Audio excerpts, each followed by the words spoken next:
মুসা আলাইহিস সালাতু ওয়াস সালাম তুর পাহাড়ে যাইয়া একদিন আল্লাহ রব্বুল আলামিনের কাছে দোয়া করলেন, হায় রব্বুল আলামিন, আমার উম্মতদের ভিতরে আমি সবচাইতে খারাপ উম্মতটা দেখতে চাই। কি উম্মত? খারাপ উম্মত। সবচাইতে খারাপ উম্মতটা দেখতে চাই। আল্লাহ রব্বুল আলামিন ডাক দিয়া বললেন, মুসা, খারাপ উম্মত তুমি দেখতে পারবা না। আল্লাহ রব্বুল আলামিনের কাছে বাহানা করা শুরু করে দিলেন, রব্বুল আলামিন, খারাপ উম্মতটা আমারে প্লিজ দেখান, দয়া করে একবার দেখায়া দেন।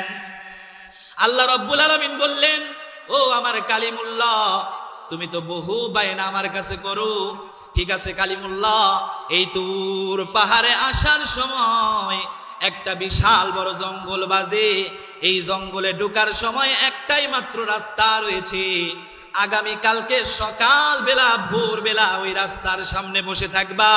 সর্বপ্রথম জঙ্গলের ভিতরে যেই লোকটা প্রবেশ করবে সেই লোকটা হবে তোমার উম্মতের ভিতরে সবচাইতে খারাপ উম্মত। এইবার আল্লাহর নবী মুসা কালিমুল্লাহ পরের দিন সকাল বেলা তুর পাহাড়ে আসার সময় যে রাস্তা বাজে, রাস্তায় দাঁড়ায় আছে, ভোর রাত্র থাকতে থাকতে দাঁড়ায় আছে। আল্লাহর নবী মুসা দেখতে পেলেন ওই তুর পাহাড়ের জঙ্গলের রাস্তা দিয়া একটা লোক ছোট্ট একটা বাচ্চা কোলে নিয়া জঙ্গলের ভিতরে যখন ঢুকলেন, এইটা যখন দেখলেন আল্লাহর নবী মুসা বুঝতে পারলেন এইটাই আমার উম্মতদের সবচেয়ে খারাপ উম্মত। দৌড় দিয়া তুর পাহাড়ে চলে গেলেন। আল্লাহ রব্বুল আলামিন ডাক দিয়া বললেন, ও আমার কালিমুল্লাহ, দেখেছো কি তোমার সবচাইতে খারাপ উম্মত? আল্লাহ রব্বুল আলামিন রে ডাক দিয়া বললেন, রব্বুল আলামিন, দেখেছি আমার উম্মতদের ভিতরে সবচাইতে খারাপ উম্মত।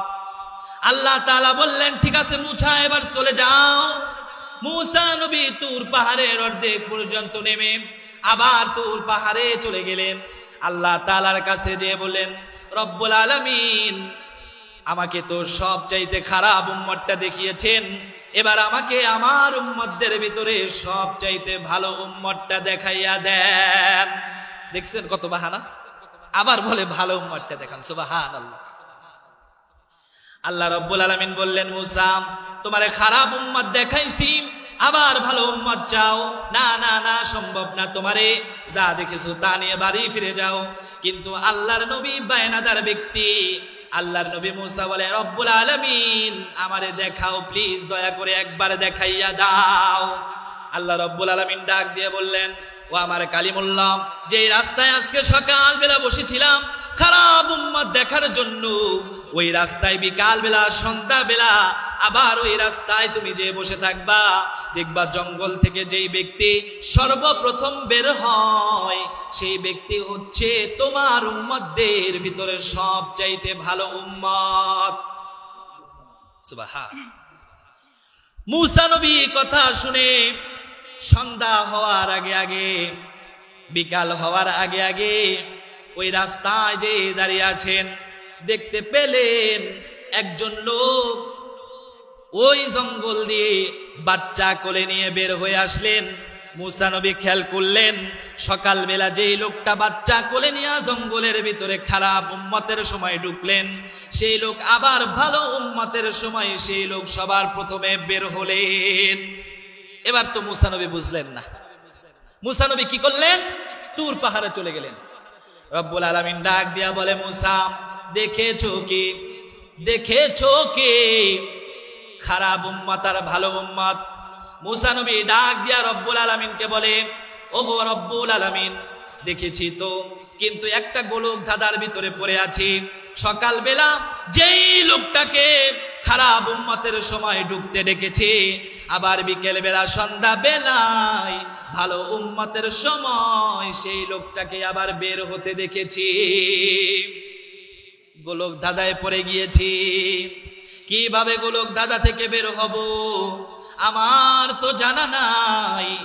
রব্বুল আলামিন বললেন, ও আমার কালিমুল্লাহ, ওই সকালবেলা বাচ্চা কোলে নিয়ে খারাপ উম্মতের সময় লোকটা ঢুকেছিল, তখন লোকটা খারাপ ছিল। তোমার উম্মতদের ভিতরে সবচাইতে পাপিষ্ঠ উম্মত ছিল। কিন্তু জঙ্গলে ঢোকার পরে ছোট বাচ্চাটা ডাক দিয়া বললেন, ও আমার বাবা, এই জঙ্গলটা কত বড়। ওই পিতা ডাক দিয়া বললেন, ও আমার কলিজার টুকরা সন্তান, এই জঙ্গলটা অনেক বড়। আবার সন্তান জিজ্ঞেস করলেন, এই জঙ্গলটা কত বড়। ডাক দিয়া পিতা বললেন, এই জঙ্গলটা এই তুর পাহাড়ের চাইতে বড়। ডাক দিয়া বললেন, এই তুর পাহাড়ের চাইতে কি বড় কিছু আছে? বলে, আছে। এই তুর পাহাড়ের চাইতে বড় হলো আল্লাহর জমিন। আবার সন্তান ডাক দিয়ে বলল, বাবা, এই তুর পাহাড়ের চাইতে বড় জমিন, এই জমিনের চাইতে বড় কিছু কি আছে? সন্তানের জবাবে বাবা জবাব দিল, ও আমার কলিজার টুকরা সন্তান, এই জমিনের চাইতে বড় হলো আসমান। আবার সন্তান জিজ্ঞেস করলো, বাবা, আসমানের চাইতে কি বড় কিছু আছে? বলে, রব্বুল আলামিনের এই আসমানের চাইতে আর কিছু বড় আছে কিনা সন্তান তুমি জানতে চেয়েছো। ও আমার সন্তান, ওই আসমানের চাইতে বড় হলো তোমার বাবার গুনাহ। সুবহানাল্লাহ, তোমার বাবার গুনাহ ওই আসমানের চাইতে বড়। যখন এটা বলল, সন্তান আবার প্রশ্ন করা শুরু করলো, বাবা,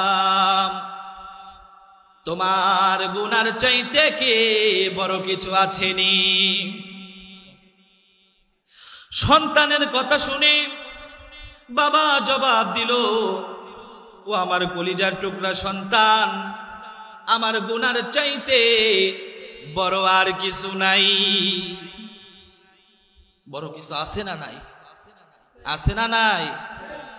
আছে, কিন্তু বাবা জানে না। এইবার সন্তান বলল, বাবা, সব কথা ঠিক আছে, তুর পাহাড়ের জঙ্গলের চাইতে বড় হলো তুর পাহাড়, তুর পাহাড়ের চাইতে বড় বলছো জমিন, জমিনের চাইতে বড় বলছো আসমান, আসমানের চাইতে বড় বলছো তোমার গুনাহ। সব ঠিক আছে, কিন্তু বাবা তুমি বলেছো তোমার গুনার চাইতে বড় কিছু নাই। কিন্তু বাবা তুমি ভুলে গিয়েছো তোমার গুনার চাইতে বড় একটা জিনিস রয়েছে, সেটা হচ্ছে আল্লাহর দয়া। আল্লাহু আকবার, ইয়া রাসূলুল্লাহ, আমার ভাইয়েরা, কত সুন্দর করে সন্তান বলল বাবারে।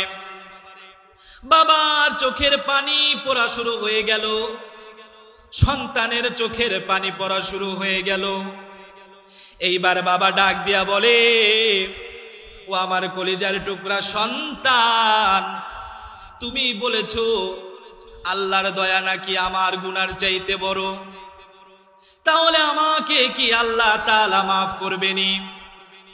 আল্লাহ তাআলা মুসা নবীরে ডাক দিয়া বললেন, আমার কালিমুল্লাহ, যখন সন্তান আর বাবা মিলে জড়াজড়ি করে যখন আমার দয়া সম্পর্কে ভাবতে লাগলেন, চোখের পানিটা ছেড়ে দিলেন, তখন আমার কুদরতি দিলের ভিতরে জোশ মেরে যায়। আমি আল্লাহ রব্বুল আলামিন আমার মনকে শান্ত করতে পারি নাই। ওই বাবার সন্তান আর বাবাকে আমি আল্লাহ তাআলা মাফ করে দিয়া, সাফ করে দিয়া, নিষ্পাপ বানায়া দিলাম, নিষ্পাপ বানায়া দিলাম, আমি আল্লাহ তাআলা মাফ করে দিলাম। আল্লাহর দয়া কত দেখেছেন? গভীর রাত হয়ে গিয়েছে। আল্লাহ তাআলা বলে, রাত্র যত গভীর হয় আল্লাহ তাআলা বান্দার খুব নিকটে এসে পড়ে। সুবহানাল্লাহ। এখন কিন্তু রাত 12টা পার হচ্ছে, আল্লাহ তাআলা বান্দার নিকটে এসে পড়ছে। আজ যারা এই মজলিসে এসেছে, আল্লাহ তাআলা ফেরেশতাদেরকে কি বলছে জানেন? ফেরেশতারা বলছিল না, ওয়া ইয ক্বালা রাব্বুকা লিল মালাইকাতি, বলছিল না? ফেরেশতাদেরকে আল্লাহ বলতেছে, ফেরেশতারা বলছিলা তো যে দুনিয়াতে কিচ্ছু মানুষ সৃষ্টি করার কোনো দরকার নাই, প্রতিনিধি বানানোর কোনো দরকার নাই, এরা নিজেদের ভিতরে মারামারি করবে, রব বলে দাবি করবে, নিজেরা নাফরমানি করবে, কিন্তু আমার ফেরেশতারা দেখো, আমার বান্দারা গভীর রজনীতে আমার শান, আমার মান, আমার নবীর রিসালাত নিয়ে আলোচনা করতেছে। আর কিভাবে মৌমাছির চাকের মতো এক ঝাঁক আমার গোলাম বসে বসে তা শুনছে। সুবহানাল্লাহ।